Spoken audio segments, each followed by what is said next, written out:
Hello students, welcome to the class. Today our class 5th and our subject is English. So today we are starting a new topic whose name is Your Old Father William.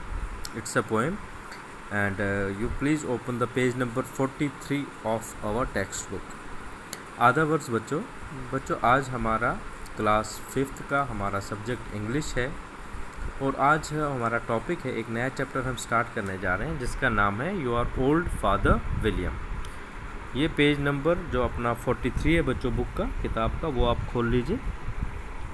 तो मैं start करता हूँ इसकी reading और साथ में आपको meaning भी समझाता जाऊँगा। उससे पहले मैं आपको बता दूँ कि ये जो चैप्टर है इसका नाम योर ओल्ड फादर विलियम है। ये एक पोएम है और इसमें बहुत ही मजाकिया पन से, बहुत ही जो कहिए आपके एक हास्यास्पद पद में एक मज़ेदार ढंग से जो है एक फादर विलियम है और उनके बेटे के बीच में आपस में जो बातचीत होती है उसको दर्शाया गया है।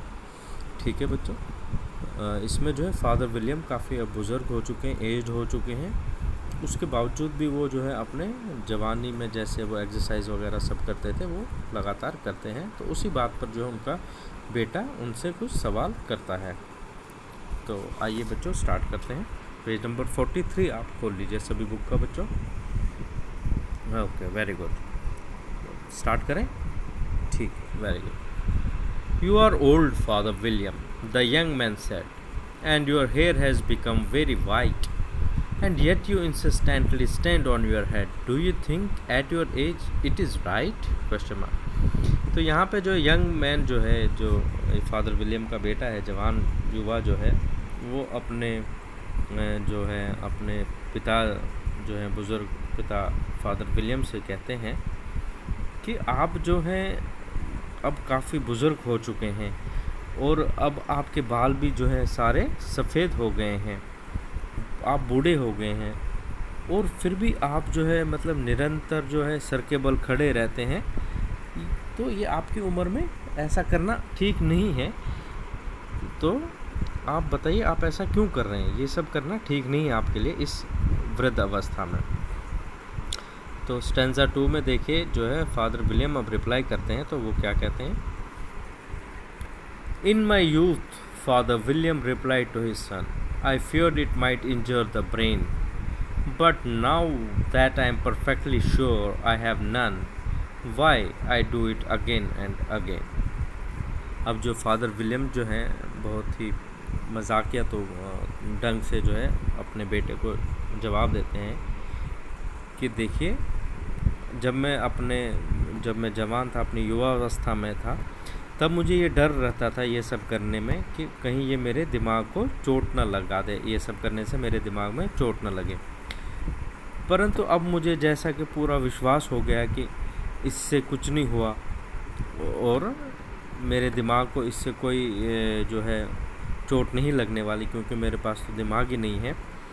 तो इसलिए मैं इसे बार बार करता हूँ, क्योंकि अब मुझे लगता है मेरे पास दिमाग नहीं है और अब ये मुझे नुकसान भी नहीं पहुँचा सकता है मेरे दिमाग को, तो मैं ये बार बार कर रहा हूँ। यहाँ पे जो बच्चे इन्होंने बोला है कि मेरे पास दिमाग नहीं है, ये एक तरह से उन्होंने मजाक किया है, उसको मजाकिया तौर पे उनसे ये कहा है कि मेरे पास दिमाग नहीं है। अब स्टेंजा 3 में देखिए बच्चों, फिर जो है फादर विलियम का जो नवयुवक बेटा है वो बोलता है, you are old said the youth, as I mentioned before, and have you grown most uncommonly fat, yet you turned a back somersault in at the door, pray what is the reason of that. तो अब जो है father William का जो बेटा है, जवान लड़का जो है नवयुवक, फिर से अपने पिताजी को फादर विलियम को बोलता है, जैसे मैं आपको पहले बोल चुका हूँ कि आप बूढ़े हैं, बुज़ुर्ग हैं, वृद्ध अवस्था में हैं और जो है आप अब असाधारण रूप से जो है मोटे भी हो गए हैं। आप बूढ़े होने के साथ साथ आप में मोटापा भी आ गया है और उसके बावजूद आप जो है दरवाजे के पीछे और हवा में उल्टी कलाबाजियाँ करते हैं। आप ये सब क्यों कर रहे हैं? मुझे इसका कारण बताइए, आप ये सब क्यों कर रहे हैं? समबर सॉल्ट क्या होता है बेटा? समबर सॉल्ट होता है जब कोई हवा में एक गुलाटी मारता है, उसको समबर सॉल्ट बोलते हैं। ठीक है, चाहे आगे से जंप करके वो वापस आ जाए या तो उसको फ्रंट समरसॉल्ट बोलते हैं, और अगर कोई जो है पीछे से जंप लेके वापस खड़ा हो जाता है उसको बैक समरसॉल्ट बोलते हैं। ठीक है, अब देखिए फादर विलियम उसका क्या जवाब देते हैं। In my youth said the sage as he shook his grey locks, I kept all my limbs very supple by the use of this ointment. 1 shilling the box. Allow me to sell you a couple. अब जो है father William फिर से उससे एक हंसीपूर्ण जवाब देते हैं। वो उससे कहते हैं कि मैं जब जवान होता था, तुम्हारी उम्र का जब मैं था, तो मैं एक मलहम का इस्तेमाल करता था जिसकी कीमत की 1 शिलिंग में 1 डब्बा आ जाता था। शिलिंग बच्चों एक करेंसी है, जैसे हमारे यहाँ रुपीज़ होता है वैसे ही शिलिंग है। तो वो क्या होता था, उस शिलिंग में जो है एक पूरा भर के डब्बा आ जाता था उस मलहम का, क्रीम का, कोई ऑइंटमेंट का। तो वो मैं जो है पूरी बॉडी पे अपनी लगाता था, जिससे कि मेरे जो अंग है, मेरे जो हाथ पैर बाजू वाजू हैं, ये हड्डियाँ वड्डियाँ सब जो हैं लचीली रहती हैं, नरम रहती हैं, फ्लेक्सिबल रहती हैं।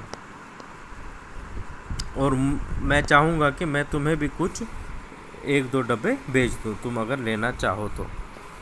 ठीक है बच्चों, आज यहीं तक हम करते हैं। कल हम इसका नेक्स्ट जो है पेज नंबर 44 पे इसकी रीडिंग करेंगे। ठीक है, तब तक के लिए खुदा हाफिज़।